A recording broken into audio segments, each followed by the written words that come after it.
जय हिंद दोस्तों, स्वागत है आप सभी का आपके अपने YouTube चैनल GK/GS बाय जैकपुर पे। तो ये हमारा जो है वीडियो काफ़ी इम्पॉर्टेंट है सामान्य विज्ञान यानी कि जीएस कहते हैं जनरल साइंस को। और आप कोई भी प्रतियोगिता परीक्षा का एग्ज़ाम देख रहे हैं चाहे ऑल टू ऑल, जिसमें आपका SSC, railway, bank, police, army, ये तो फेमस एग्ज़ाम है। इसके अलावा जितने भी सरकारी एग्ज़ाम हैं सब में साइंस के क्वेश्चन पूछे जाते हैं। आज के इस वीडियो में हम लोग टॉप 20 सवालों को देखेंगे और ये इसका सेट 1 होगा। आपको क्या करना है, अच्छे से टेस्ट लगानी है और जो भी सवाल, जितने भी सवाल आपके सही होंगे उसका जो है आपको आंसर हमसे पहले करने का कोशिश करना है और हमारे बताए गए आंसर से फिर अपने आंसर को आपको मिलाना है। ओके, और कितना सही होगा हमें कमेंट करके जरूर बताइएगा। चैनल पे जो लोग पहली बार आए हैं सब्सक्राइब करना है, बेल आइकन को प्रेस करना है और आने वाली हर एक वीडियो का नोटिफिकेशन को पाते रहना है। सबसे पहला सवाल है कि रेडियो एक्टिविटी की खोज किसने किया था। ऑप्शन है आपके पास, जोसेफ प्रेस्ले है, आर्यभट्ट है, मैडम क्यूरी है, हेनरी बेकरल है। बताइए इसका राइट आंसर क्या होगा। तो देखिए इसका जो सही जवाब है वो है आपका option number D, Henry Becquerel. ठीक है, बहुत ही अच्छा सवाल है, एग्जाम में कई बार बनते हैं ये सवाल। क्वेश्चन नंबर 2 पे आइए। क्वेश्चन नंबर 2 में देखिए आपसे बोला गया है कि विक्रम साराभाई स्पेस सेंटर कहाँ पर है, आपको बताना है। 4 ऑप्शन आपके पास हैं, तिरुवनंतपुरम में है, लखनऊ में है, बेंगलुरु में है, अहमदाबाद में है।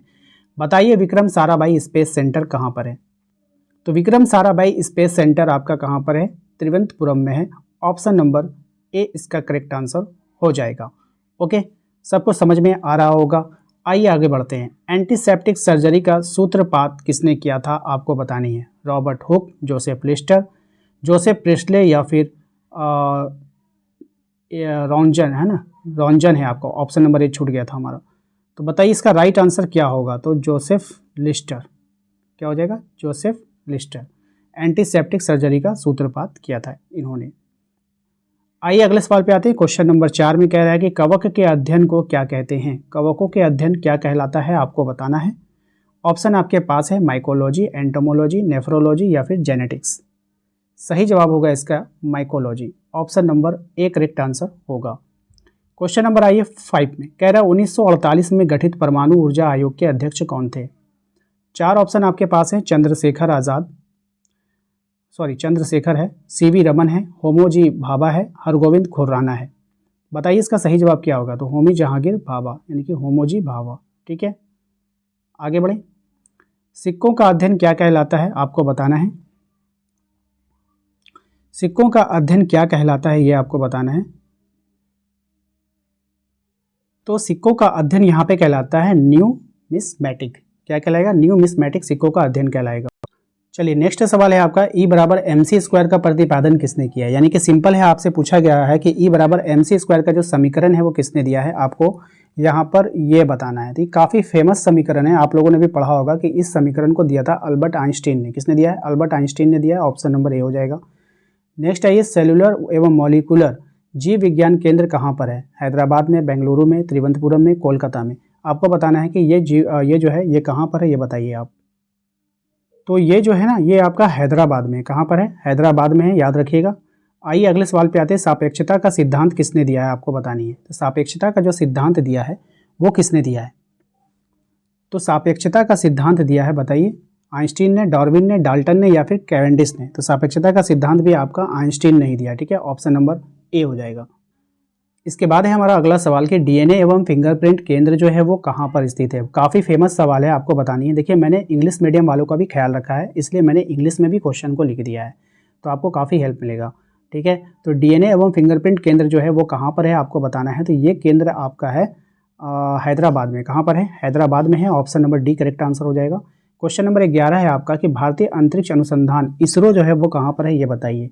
तो इसरो हमारा जो है वो बेंगलुरु में। कहाँ पे है, बेंगलुरु में। ऑप्शन नंबर ए हो जाएगा। क्वेश्चन नंबर आइए 12 में देखिए कहा गया आपसे कि आधुनिक वर्गीकरण का पिता किसको कहते हैं। तो आधुनिक वर्गीकरण का जो पिता कहा जाता है वो कहा जाता है, बताइए। आधुनिक वर्गीकरण का पिता किसको कहते हैं, ये आपको बतानी है। काफ़ी फेमस सवाल है ये और कई बार एग्जाम में इस सवाल को देखा गया है कि आधुनिक वर्गीकरण का पिता किसको कहते हैं। ठीक है, 4 ऑप्शंस में आपको चुनना था, तो राइट आंसर हो जाएगा इसका Linnaeus. Option number D correct answer होगा। सीवी रमन को नोबेल पुरस्कार कब मिला है, ये आपको बतानी है। ऑप्शंस देख लीजिए आपके पास है।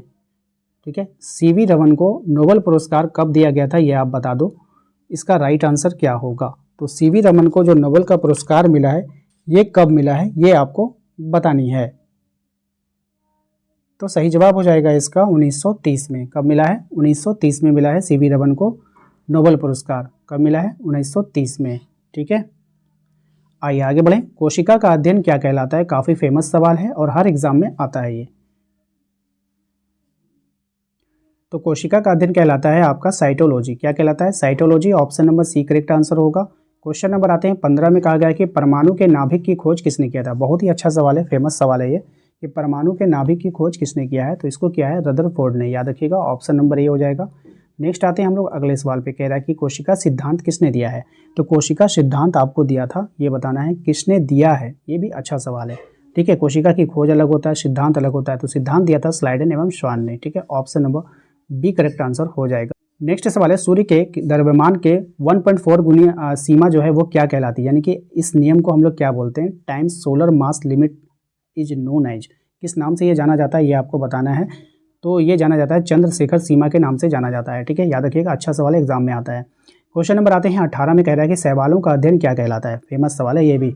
तो शैवाल का अध्ययन कहलाता है फाइकोलॉजी। इसको आप ट्रिक से याद कर सकते हो। शैवाल में आप एक नाम याद रखना, सैफ। सैफ अली खान का नाम सुना है ना, सैफ। तो साई से शैवाल, फौ से फाइकोलॉजी, इस तरह से।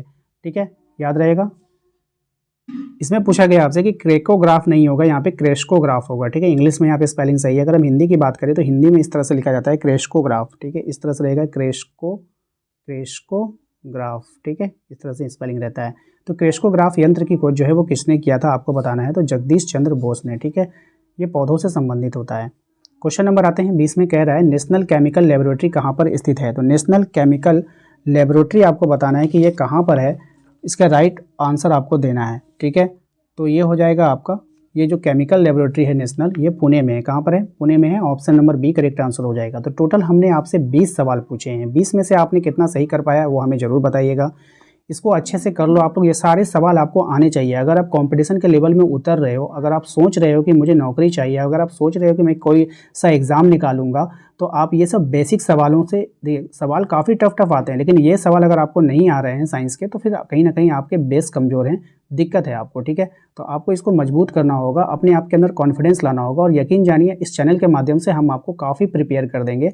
आपके अंदर का जो डर है उसको मैं ख़त्म कर दूंगा और आप लोगों का जीके जीएस में पूरा एकदम महारत हासिल हो जाएगी। मैथ और रीजनिंग भी आपको इसी चैनल पे बेसिक टू एकदम हाई लेवल का पढ़ाया जाएगा। ठीक है, मैं ये नहीं कह रहा हूँ कि आपको एकदम मतलब आप बैंक की तैयारी कर दो, मैं बैंक की तैयारी करा दूँगा, लेकिन हाँ, उसके लिए मैं तैयार कर दूंगा कि आप किसी भी बड़े टीचर से अगर आप पढ़ो तो आपको डर ना लगे, आपको पूरा बेसिक क्लियर हो। ठीक है, आपको समझ में आए कि वो क्या पढ़ा रहा है। बात समझ में आई कि नहीं? तो आप लोग हमारे चैनल से जुड़े रहिए, चैनल को सब्सक्राइब कर लीजिए, बेल आइकन को प्रेस करके रखिए ताकि आने वाली हर एक वीडियो का नोटिफिकेशन आपके मोबाइल पे मिलता रहे। तो चलिए मिलेंगे नेक्स्ट अगले वीडियो में। Thank you.